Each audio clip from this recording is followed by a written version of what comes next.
वात बॉडी है तो आप जल्दी मोटे नहीं हो, लेकिन अगर आप कफ प्रधान है तो आप में मोटापा जल्दी आएगा। और अगर आप पित्त बॉडी के होंगे तो आपका बॉडी संतुलन में रहेगा। कि बृहस्पति कैन क्रिएट डायबिटीज। जो जिस एस्ट्रोलॉजर को एस्ट्रोलॉजी और आयुर्वेद का ज्ञान होगा वो उसकी कुंडली देख के बता देगा कि उसके बॉडी में कहाँ पे वात ज्यादा प्रोड्यूस हो रहा है, कहाँ पित्त ज्यादा प्रोड्यूस हो रहा है, कहाँ पे कफ ज्यादा प्रोड्यूस हो रहा है। Ayurveda basically talks about balancing your body. वात पित्त कफ बैलेंस्ड है तो आप हेल्दी रहेंगे। कुछ प्लैनेट्स हैं जो वात प्लैनेट्स हैं जैसे शनि, कुछ प्लैनेट हैं जो पित्त प्रधान हैं जैसे कि सूर्य, जैसे कि मंगल, और कुछ प्लैनेट्स हैं जो कफ प्रधान हैं जैसे कि बृहस्पति, जैसे कि शुक्र। इस तरह से आप देखते हैं कि एस्ट्रोलॉजी और आयुर्वेद का लिंक है।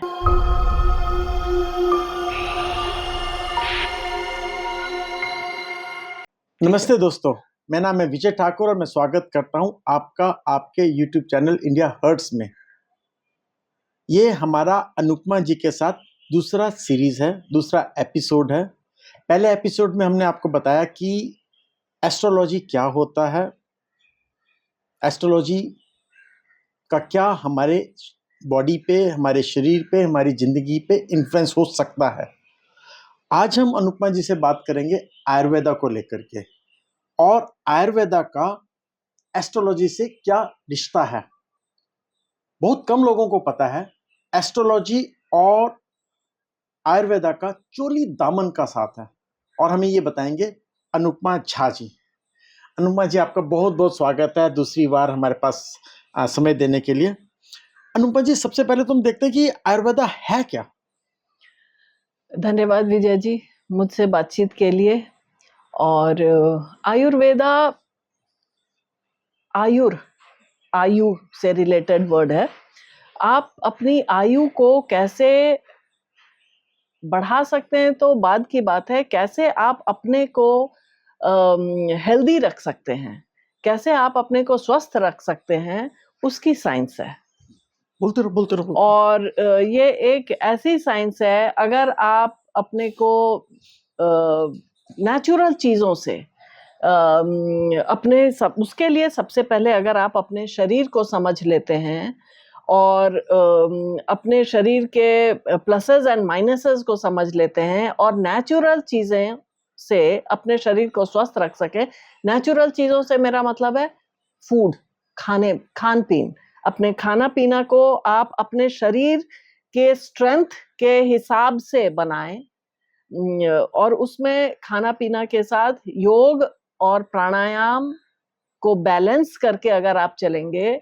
Ayurveda basically talks about balancing your body. अगर आपका शरीर बैलेंस्ड है, वात पित्त कफ बैलेंस्ड है, तो आप हेल्दी रहेंगे। ये हमने काफी सुना है, वात पित्त कफ, ये होता क्या है? वात पित्त कफ है ये आपके बॉडी टाइप्स। आपका बॉडी वात प्रधान है या पित्त प्रधान है या कफ प्रधान है।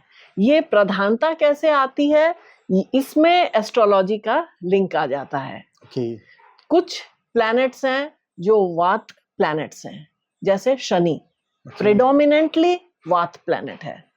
कुछ प्लैनेट हैं जो पित्त प्रधान हैं, प्रिडोमिनेंटली पित्त हैं जैसे कि सूर्य, जैसे कि मंगल, प्रिडोमिनेंटली ये पित्त प्रधान है।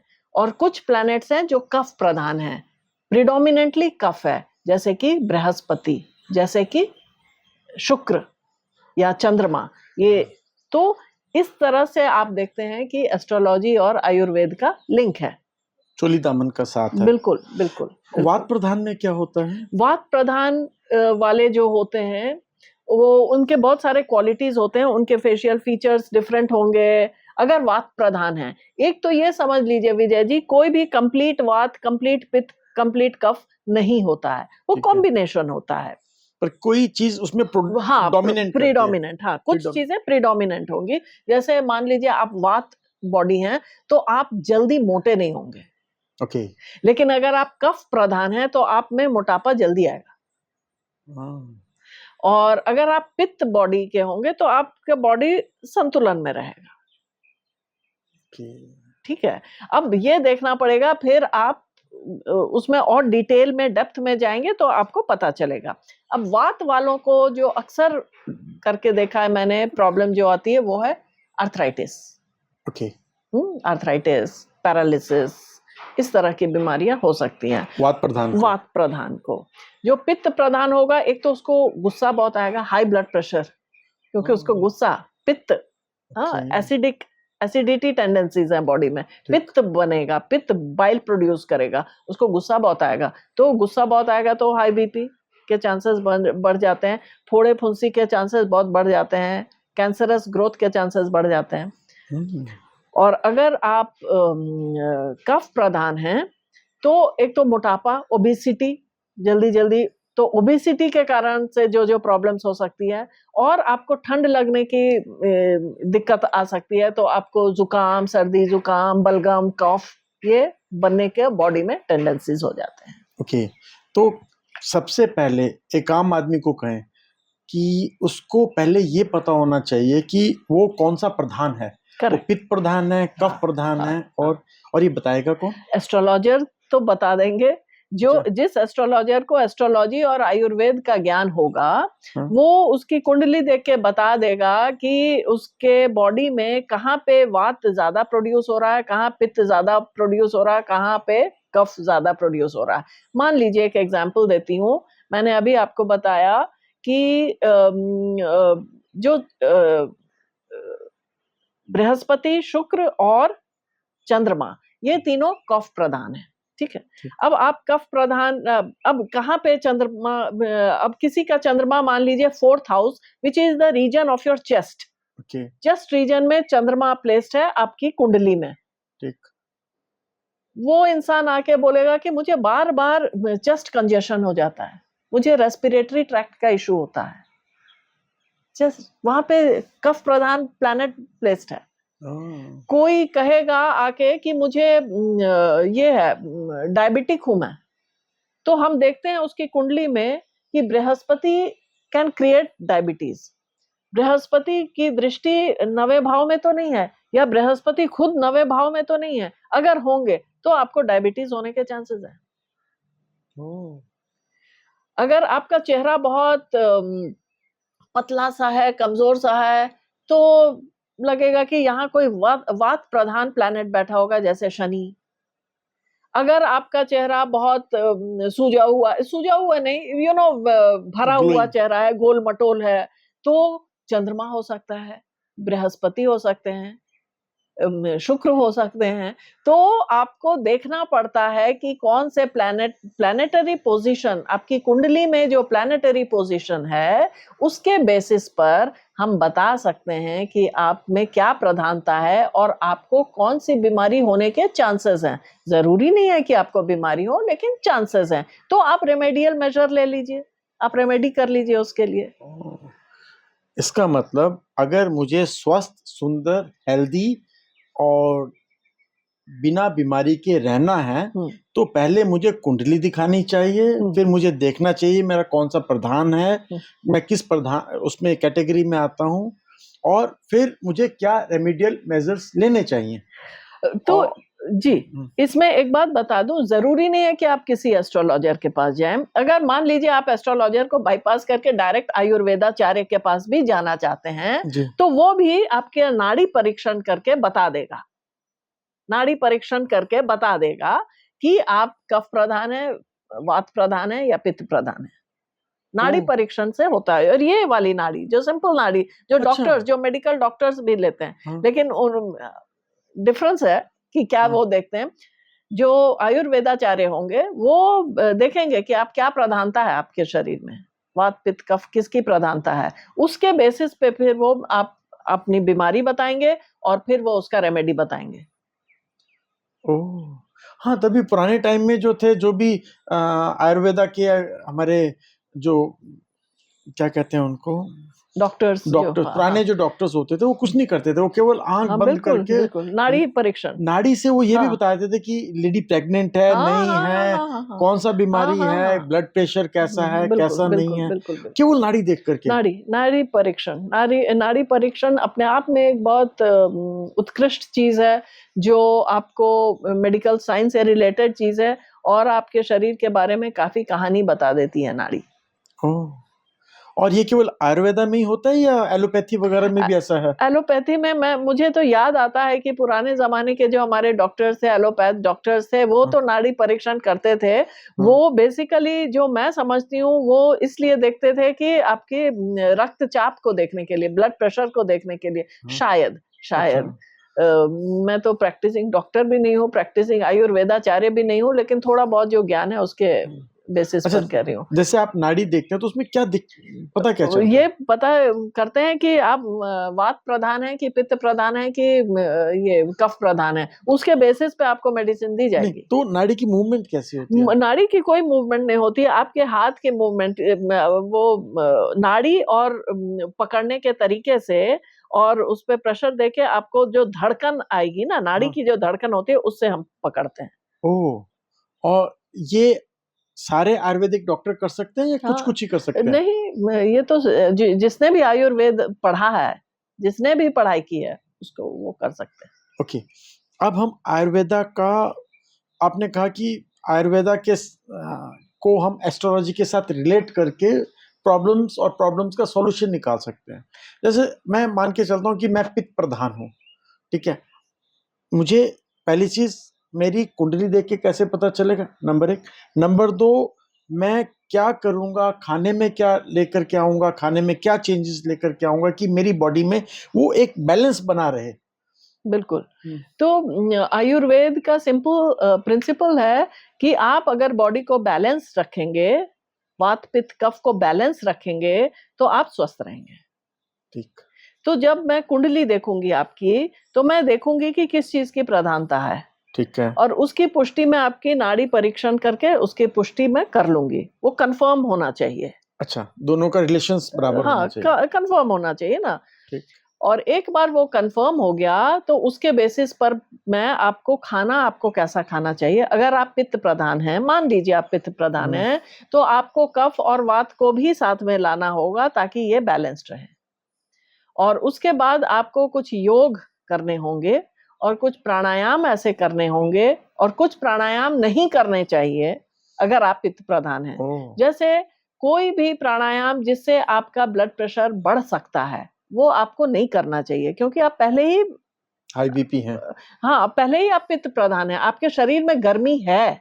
पित्त वालों के शरीर में गर्मी होती है, कफ वालों का शरीर ठंडा होता है। ओके, और वात प्रधान वालों का शरीर ड्राई होता है। तो आप देखेंगे जो वात प्रधान होंगे उनका बॉडी बहुत ड्राई होगा, उनको हरदम ऑयल मसाज करना चाहिए, और वो भी ऊपर वाले मूवमेंट, डाउनवर्ड मूवमेंट नहीं, oil massage upward movement, upward movement circulation को इंप्रूव करने के लिए। और जो तो पित्त प्रधान को सबसे पहले तो खाना, हाँ, आप गरम चीजें नहीं खाइए। आप बहुत अच्छा, पित्त प्रधान वालों को गरम चीजें बहुत पसंद आएंगी, तेल मसाला घी बहुत पसंद आएगा, तो आपको बैलेंस करना है। गरम चीजें मतलब जिनका तासीर गरम हो, जिनकी तासीर गरम हो, उनको वो चीजें बहुत पसंद आएंगी। उनको उसको कूलिंग इफेक्ट, हाँ, आप बटर मिल्क लीजिए, नारियल का पानी पीजिए, जिससे वो कूलिंग इफेक्ट, बॉडी में कूलिंग इफेक्ट लाइए खाने पीने में। पहली चीज तो, क्योंकि आम आदमी का गर्म खाने का मतलब कि गर्म खाना नहीं खाएंगे। नहीं। अच्छा, हाँ, जिस चीज, सॉरी, यहाँ मुझे क्लैरिफाई करना चाहिए था, जिस खाने की भी तासीर गर्म हो।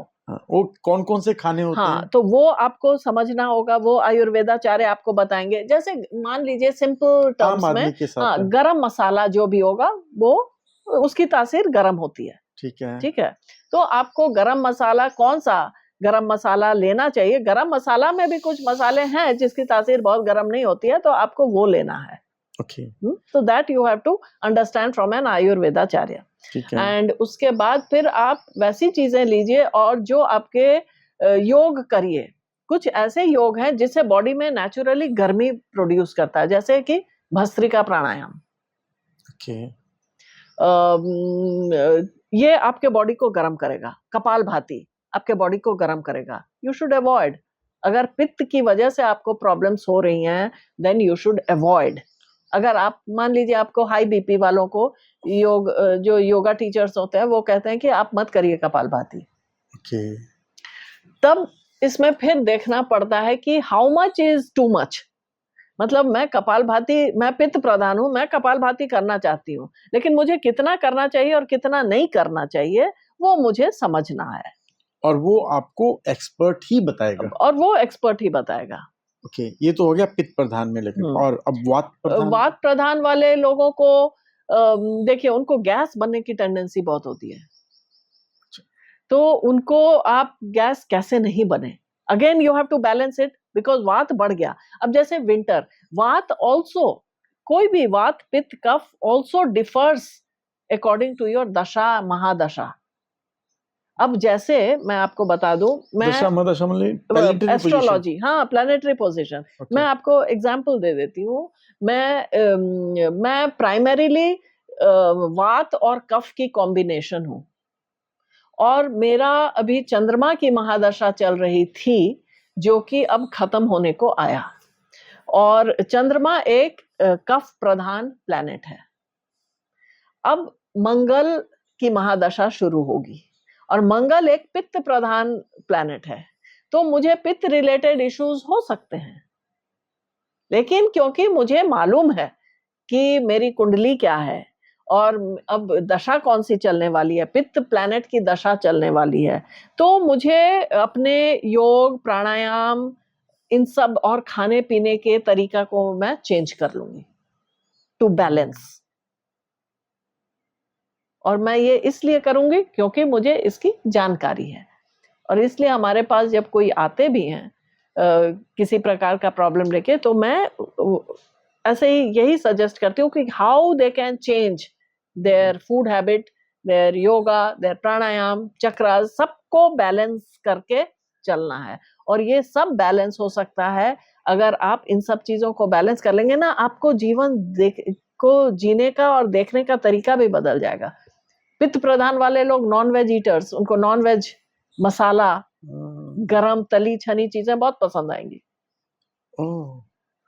तो फिर आप खाइए, लेकिन बैलेंस करिए, कुछ ठंडी चीजें भी खाइए। ऐसी ठंडी चीजों से मतलब है ठंडी तासीर वाली चीजें खाइए। अच्छा, ठंडी तासीर वाली चीजें कौन सी होती है? Butter milk. अच्छा, इंटरेस्टिंगली दही की तासीर गर्म है, लोग सोचते हैं ना ठंडी है। दही की तासीर, दही विथ क्रीम इज गर्म, दही with cream removed and converted into buttermilk is ठंडी। प्याज, कटी हुई कच्चा प्याज is ठंडी, बट तला हुआ प्याज is पित्त। तो तासीर बदल जाती है, the way you treat a food, food का ट्रीटमेंट, उसको आप बना कैसे रहे हैं, उससे तासीर बदल जाती है। ठंडी तासीर, खीरा, ठंडी तासीर। जो भी फल सब्जी कहें जो मिट्टी के नीचे है, वो कफ प्रधान होंगे। अच्छा, थंब रूल इज कि मिट्टी के नीचे वो कफ प्रधान है। कफ प्रधान बाय एंड लार्ज, शकरकंदी या जो भी मिट्टी, आलू, तो कफ प्रधान क्या करेगा, मोटापा बढ़ाएगा। तो इसलिए आप देखेंगे कि पुराने जमाने में हमारे पेरेंट्स, हमारे पूर्वज हमको ये कहते थे, जो भी वेजिटेबल्स जो क्रीपर में लगे हों, जो लटक के हों, जैसे लौकी, घिया, लौकी, कद्दू, जो भी, खीरा, वो खाना चाहिए। क्यों? क्योंकि उसमें बहुत धूप और बारिश सब लग रही है, तो वो हेल्दी है, नेचुरल हेल्दी। जो मिट्टी के नीचे है उसको धूप लगी नहीं रही है, दबा हुआ है। वो दबा हुआ है मिट्टी के नीचे, वो बाहर निकाल के आप खा सकते हैं, ऐसी बात नहीं है, लेकिन वो कफ बढ़ाएगा बॉडी में आपको एनर्जी देने के लिए। तो इसलिए आप देखेंगे व्रत के टाइम में लोग व्रत के आलू से साबूदाना, आलू, ये सारी चीजें खाते हैं, जो आपके बॉडी को एनर्जी देगा, इंस्टेंट एनर्जी देता है वो। लेकिन वो कफ भी प्रोड्यूस करता है, कफ प्रोड्यूस करता है मतलब आपके मोटापे को बढ़ाने में वो हेल्प करता है, जो बढ़ाना चाहते हैं। अच्छा, तीसरी चीज वात। हाँ, वात इज, आप देखेंगे बहुत लोग कंप्लेन करते हैं कि मुझे ना बहुत गैस बनता है, मैं कुछ भी खा लेती हूँ गैस बनता है। उनका हाई मेटाबॉलिज्म होता है, metabolism is high, but what the problem is कि उनको गैस बनेगा क्योंकि उनका बॉडी वैसा है. वात से क्या मतलब होता है? वात is air plus space, air, वायु. क्योंकि आयुर्वेद बिलीव करता है कि इस सृष्टि में जो कुछ भी है वो पंच तत्वों से बना हुआ है. ठीक. धरती, पृथ्वी, आकाश, जल और एक. ठीक है. तो इन पंच तत्व से जो भी बना हुआ है, तुम्हारा शरीर भी उसी पंच तत्व से बना हुआ है. तो जो वात प्रधान है उसका आकाश तत्व और वायु तत्व की प्रधानता है. तो पहले ही वायु तत्व की प्रधानता है क्योंकि आपका वात शरीर है. तो आप कुछ भी वैसा खा लेंगे जो और भी वायु बढ़ाने वाली चीज होगी, जैसे कि गोभी, फूल गोभी, बंद गोभी, शिमला मिर्च, ये सब वायु प्रधान सब्जियां हैं. ये अगर आप ज्यादा खाओगे, पहले ही आपका वात शरीर है, फिर आपने ये सारी चीजें खा ली तो और भी शरीर में वात हो गया. फिर आप कंप्लेन करेंगे मुझे गैस की समस्या है, मैं क्या करूं. तो हमारे जैसे लोग आयुर्वेद में एडवाइस करते हैं, आपके किचन में सारे होम रेमेडीज हैं.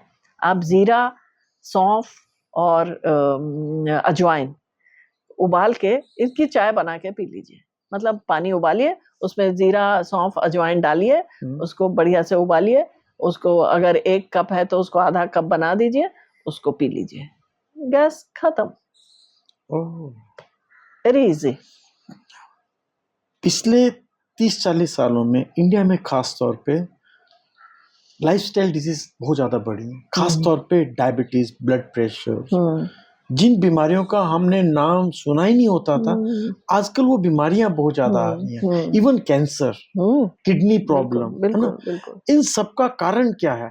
कि क्या हम अपने लाइफस्टाइल में खाने को अहमियत नहीं देते, या उनका इलाज भी क्या है? अगर दोनों चीजें एक साथ बताया जाए तो. राइट. देखिए, जो आपने एज यू राइटली मेंशन कि लाइफस्टाइल डिजीजेस जैसे डायबिटीज और हाई ब्लड प्रेशर, मैं तो स्ट्रांगली फील करती हूँ कि ये लाइफस्टाइल डिजीजेस हैं. जो लोग कहते हैं कि ये जेनेटिक है, जेनेटिक हो सकता है, लेकिन अगर आप डिटरमिन्ड हैं कि मैं अपने लाइफस्टाइल को ऐसा बना के रखूंगा या रखूंगी कि वो मैं अपने जेनेटिक पूल में आ तो जाएगा, लेकिन मैंने अपने लाइफस्टाइल को ऐसा बना लिया कि वो मैं आने नहीं दूंगी, तो फिर नहीं होगा. सो फॉर इंस्टेंस, और ये सब चीजें पॉसिबल हैं, ये मैं कोई इम्पॉसिबल वाली बात नहीं कर रही हूँ, ये सब पॉसिबल है अगर आपने डाइट सही रखी, योग प्राणायाम किया, एंड मोस्ट इंपॉर्टेंट थिंग जो आयुर्वेदा में खास तौर से वो बोला जाता है कि आपका मेंटल स्टेट आप कैसा रखते हैं. आपके मेंटल स्टेट से आपके शरीर पर बहुत प्रभाव पड़ता है. एक एग्जाम्पल दे देती हूँ, और ये सिर्फ भारतवर्ष में नहीं, ये विदेश में भी बहुत बाद में, लेकिन विदेशी लोगों ने भी ग्रजिंगली इसको एक्सेप्ट किया कि हमारे मेंटल स्टेट से हमारे शरीर पर बहुत प्रभाव पड़ता है. जैसे कि जिनको घुटनों में ज्यादा प्रॉब्लम होती है, तो कहते हैं कि जो लोग झुकना नहीं जानते हैं जीवन में, उनको घुटने में प्रॉब्लम होगी. और ये मैं नहीं कह रही हूँ, ये लुई हे ने कहा था. लुई से बहुत बड़ी, अब तो वो नहीं रही, उनको कैंसर हो गया, 1 बार नहीं 2 बार कैंसर हुआ, और उन्होंने अपने कैंसर का इलाज खुद किया अपने मेंटल स्टेट को चेंज करके. तो अगर आप अपने मेंटल स्टेट को सही रखेंगे, डाइट प्रॉपर रखेंगे, अपने बॉडी टाइप के हिसाब से, आपके लिए जो डाइट सही होगी वो मेरे लिए सही नहीं होगी, मेरे लिए जो सही है वो आपके लिए सही नहीं होगी. तो आपको बॉडी टाइप को समझना है, आपको डाइट सही रखना है, योग और प्राणायाम करना है, अपने चक्रास को बैलेंस रखना है, मेंटल स्टेट को ठीक रखना है. अब मैंने बहुत सारी चीजें कह दी तो कंफ्यूजन होगा मैं क्या क्या चीजें करूं. जब भी आप योग और प्राणायाम को एडॉप्ट कर लेंगे ना, आपका मेंटल स्टेट नेचुरली इंप्रूवमेंट आ जाएगा आपके मेंटल स्टेट में. और मेंटल स्टेट इंप्रूव हो गया, आपको उसके लिए ज्यादा कुछ करना नहीं पड़ा. खाना आप सही खाइए अपने शरीर के हिसाब से, and you will be good. You mean yoga and pranayama, right, ये आपके हेल्दी लाइफ की लाइफलाइन है. Right. And mental state and physical state both. Obviously अगर आपका मेंटल स्टेट ठीक हो गया तो आपका फिजिकल स्टेट Correct, ठीक हो गया। correct. और दूसरी चीज आपने कहा आपके ईटिंग हैबिट्स। Habits.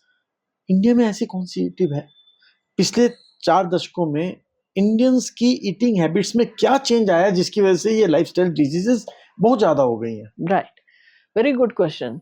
एक तो इंडिया में मैं देखती हूँ लोग बहुत देर रात में खाना खाते हैं, बहुत लेट से खाना खाते हैं। आप 9 बजे खा रहे हैं, 9:30 बजे, 10 बजे खाना खा रहे हैं। जो काम करने वाले यंग लोग हैं वो 11 बजे भी आके खाना खाते हैं, 12 बजे।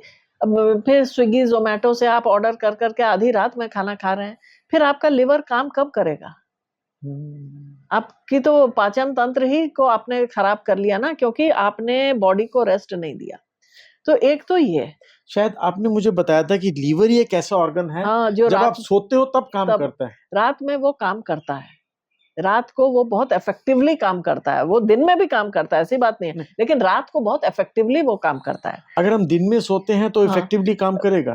दिन में भी काम करेगा, लेकिन दिन में सोना नहीं चाहिए। जी। हमको अपने बॉडी को नेचर, प्रकृति के हिसाब से रखना चाहिए। प्रकृति में क्या होता है, सूर्य सुबह उठते हैं, हाँ, और शाम को ढल जाते हैं। तो हमारा खाना भी सूर्य के हिसाब से होना चाहिए कि ज्यादा खाना कब खाना है, सूर्य ढलने के बाद खाना कम खाना है। जानवर में अब मैं कुत्ते की बात नहीं करी, चिड़िया की बात करी। आप चिड़िया को देखिए, वो कब शाम को रात को खाना खाती हैं क्या? नहीं खाती है, नहीं खाती है ना। लाइट, बॉडी को लाइट रखना है तो आपको शाम को खाना, देर से खाना नहीं खाना चाहिए। प्लस आपको सोने का टाइम ठीक रखना चाहिए। आप सही समय पे सोइए और सही समय पे उठिए, थोड़ा सा व्यायाम करिए, खाने को ध्यान से। अब आप कोक पी रहे हैं, आप पिज्जा बर्गर खा रहे हैं, मैदे से बनी चीजें खा रही हैं, व्हाइट चीजों से, हाँ, शुगर बहुत खा रहे हैं, कंजम्पशन आपका हो रहा है, और एक्सरसाइज आप कर नहीं रहे हैं। आप कंप्यूटर्स पे काम करते हैं, आईटी वाले लोग, और जो नॉन आईटी के लोग हैं वो लोग भी कंप्यूटर्स पे इतनी देर तक आप बैठे रहते हैं। आपके बैकबोन, आपके एक्सरसाइज नहीं हो पा रहा है, तो आपको तो बीमारियां लगेंगी ना। अच्छा, प्लस स्ट्रेस है, ऐड टू इट आपको ट्रैफिक जैम है, उसका स्ट्रेस है, ऑफिस में बॉसेस का स्ट्रेस है या सबऑर्डिनेट्स का, जिस प्रकार के भी बहुत सारी स्ट्रेस है। आपने स्ट्रेस को कम करने के लिए कुछ किया क्या? आपने योग किया, प्राणायाम किया? नहीं किया, तो फिर आपका स्ट्रेस आप थोड़ी हैंडल कर पाएंगे। तो फिर आपको हाई बीपी होगा, डायबिटिक हो जाएंगे आप। मतलब जितनी भी लाइफस्टाइल डिजीजेस आजकल इंडिया में जो बढ़ रही हैं, उसका 3-4 कारण आपने बताया मोटा मोटी। पहला, और ईटिंग हैबिट्स, करेक्ट। सेकंड, और स्लीपिंग हैबिट्स, करेक्ट, है ना। थर्ड, आपने कहा कि हम बेसिक जो एक्सरसाइज है अपनी बॉडी में मूवमेंट ही नहीं लाते, बिल्कुल, है ना। और चौथा, हम अपने माइंड से चीजों को कंट्रोल करने की कोशिश नहीं करते, मेंटल पीस टाइप की कोई चीज नहीं रखते। वी अननेसेसरी इनवाइट स्ट्रेस और टेंशन टू आवरसेल्फ। राइट, क्योंकि देखिए आप एक्सटर्नल चीजों को तो कंट्रोल नहीं कर सकते ना, आप खुद को कंट्रोल कर सकते हैं। तो खुद को कंट्रोल आप तभी कर पाएंगे अगर आप खुद पे काम करेंगे। और खुद पे काम करने से मेरा मतलब है खाना सही रखिए, योगा प्राणायाम बेसिक करते रहिए, एंड यू आर गुड।